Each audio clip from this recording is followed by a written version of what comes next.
వాళ్ళ నెట్వర్కే ఎక్కువగా ఉంది. నెట్వర్క్ కాదు, టీం వర్క్ ఉంది.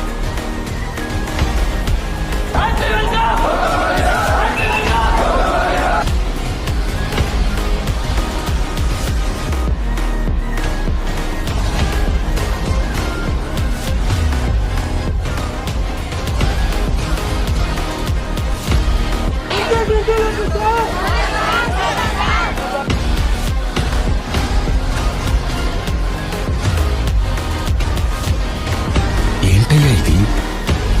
ఒక మనిషిని ఆరాధిస్తే ఇంతలా ఆరాధిస్తారా? మా తెలుగు ప్రజలు ఎవరి మీద అంత త్వరగా అభిమానం పెంచుకోరు, కానీ ఒక్కసారి పెంచుకుంటే చనిపోయే వరకు వదిలిపెట్టారు.